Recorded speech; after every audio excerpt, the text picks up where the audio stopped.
अस्सलाम वालेकुम। My name is Faria Ahmed. My NEET 2020 score is 621 out of 720।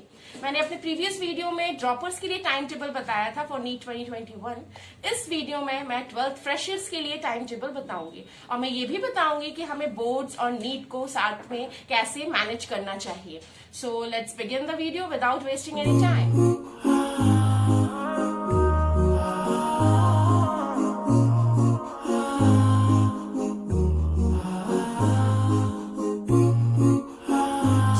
वाले बच्चों को अपने बोर्ड्स पे भी ध्यान देना है और प्रिपरेशन पे भी ध्यान देना है। ओके, देखो बहुत सारे बच्चे होते हैं जिनके कोचिंग की टाइमिंग्स अलग अलग होती हैं और फिर उनका स्कूल भी मतलब ऐसा है कि लगभग 8 बजे से तो शुरू हो ही जाता है। ठीक है, तो ये सारे टाइम है, इनमें भी उन्हें प्रिपरेशन के लिए अपना टाइम देना पड़ता है। तो सबसे पहले मैं शुरू करती हूँ। मैं ये कहती हूँ, अगर आप देखो बहुत सारे ऐसे ही बच्चे होते हैं जो सुबह 4-5 बजे भी उठ के पढ़ते हैं। अगर आप नहीं भी उठ पा रहे हो इतनी सुबह तब भी कोई बात नहीं, आप एटलीस्ट 6 o'clock पे सुबह उठ जाओ। 6 o'clock पे उठने के बाद एटलीस्ट 6 to 7 ये 1 घंटा जो है ये आप अपने बायोलॉजी को दो। बायोलॉजी को आप अपने दो, ठीक है। और बायोलॉजी को देने के बाद आप अपने फिर उसके बाद से क्या है, स्कूल रहता है, फिर कोचिंग होती है। तो 7 बजे से शाम को 7 बजे तक का तो आप अपना खुद का टाइम मैनेज कर लो, क्योंकि देखो सबकी कोचिंग की टाइमिंग्स अलग होती हैं, फिर अपना अपना शेड्यूल होता है सबका। ऑनलाइन क्लासेस कभी होती हैं, कभी कुछ होता है, तो फिर वो तो आप अपने इस पे देख लो कि आपकी कोई फ्री क्लास है, आपको उसमें अपना पढ़ना है तो आप अपने हिसाब से मैनेज कर सकते हो। ठीक है, 12th वालों के लिए तो 6 से 7 आपने बायो पढ़ ली। उसके बाद से आप क्या करो, 7 बजे से 7 to 10 जो रात का टाइम है उसमें आप अपना फिजिक्स या फिर केमिस्ट्री अल्टरनेट डेज में पढ़ना है।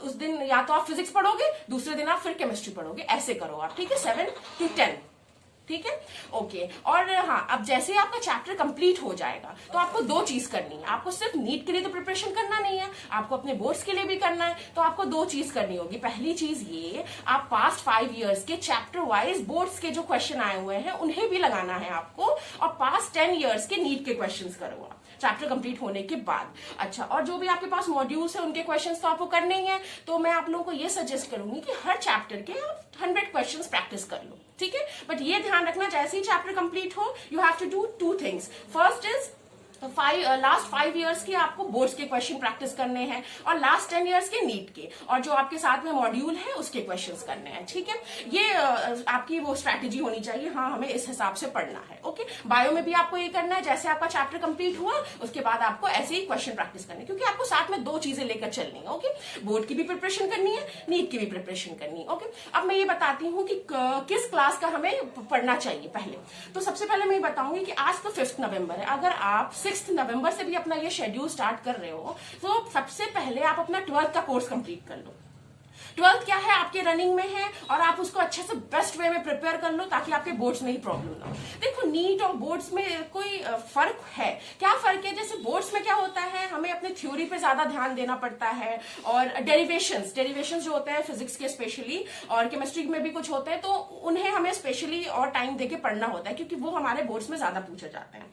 तो उनके लिए आपको अलग प्रिपरेशन करनी होगी। तो सबसे पहले ये करो आप कि अगर आप कल से भी शुरू कर रहे हो तो आप अपना मिड जैन तक आप अपना कंप्लीट कर लो। 12th का कोर्स हो जाना चाहिए मिड जैन तक। सारी चीजें ऐसी इसी वे में चैप्टर पढ़ना है, आपके पास नोट्स है वो आपको पढ़ना है, और आपको डेरिवेशंस पे भी ध्यान देना है क्योंकि आपके बोर्ड्स में वो भी काम आएंगे। ठीक है, और आपको पास्ट 5 years के बोर्ड्स के क्वेश्चन लगाने हैं, पास्ट 10 years के नीट के, और जो भी आपका मॉड्यूल है उसके। देखो, मेहनत तो ज्यादा करनी पड़ेगी क्योंकि आपको 2-2 चीजें लेकर साथ में चलनी है, और टाइम भी बहुत कम है हमारे पास, उसमें हमें सारी चीजें मैनेज करनी है। ओके, तो 12th का कोर्स जैसे आपका 15 जन तक कंप्लीट हो जाता है, उसके बाद आप क्या करो कि तब आप अपनी 11th पढ़ोगे। ठीक है, देखो 11th क्या है, कुछ लोगों की अच्छी होगी जिन्होंने अच्छे से पढ़ रखी होगी। ठीक है, एटलीस्ट 50% भी जिसका सिलेबस कंप्लीट हो उन्हें भी कोई प्रॉब्लम नहीं होगी। आप 15 जन के बाद अपना 11th शुरू करो, तो आधा जैन और फिर then Feb then March. Okay, till March आपका 11th कंप्लीट कर लो आप अच्छे रिवीजन के साथ।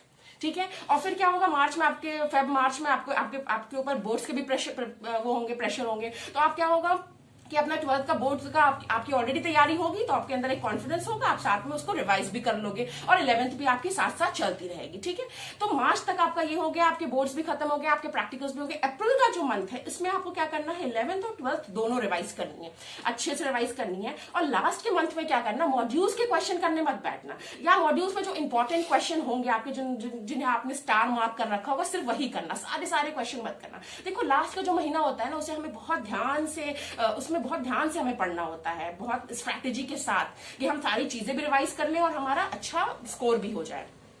तो मैं यही कहूंगी कि अप्रैल के मंथ में आप अपने स्टार मार्क्ड क्वेश्चन करो, इंपॉर्टेंट चीजें पढ़ो। और देखो बायो तो आपको 2 बार अप्रैल में पढ़ देनी है एटलीस्ट, 11th की भी 12th की भी। ठीक है, अच्छे से ध्यान से, बायो को पढ़ने का भी एक सही तरीका होता है, उस पर भी मैं आप लोगों के लिए एक वीडियो बनाऊंगी इंशाल्लाह बहुत जल्दी। ओके, तो ये मेरी स्ट्रैटेजी थी फॉर 12th फ्रेशर, आप ऐसे पढ़ो। और एक चीज हमेशा ध्यान रखना, 12th के जब आप 12th का कोर्स कर रहे हो उस वक्त आप 12th के बोर्ड्स के भी 5 ईयर के क्वेश्चन लगाना और नीट के भी, ऐसे क्या आप साथ साथ चलते रहोगे। ठीक है, तो ये था 12th फ्रेशर्स के लिए ये टाइम टेबल था। सो बस यही शेयर करना था मुझे आप लोगों के साथ 12th के लिए।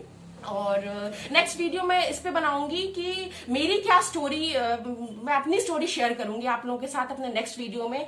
कि बहुत लोगों ने मुझसे कमेंट में पूछा है कि आप ये बताओ कि आपसे क्या मिस्टेक्स हो गई थी अपने प्रिपरेशन के वक्त, कि आपको मतलब 5th अटेम्प्ट में सक्सेस मिला, ये सारी चीजें। तो ये सारी चीजें मैं अपने साथ आप लोगों के साथ शेयर करूंगी। और एक कमेंट ये भी था कि बीएससी के साथ मैंने कैसे मैनेज किया अपने प्रिपरेशन को, तो ये इस पे भी मैं एक वीडियो बनाऊंगी और आप लोगों को बताऊंगी। सो स्टे ट्यून्ड, और if you really like the video, hit the like button, share with your friends and subscribe to my channel. Thank you so much. Allah Hafiz. Take care.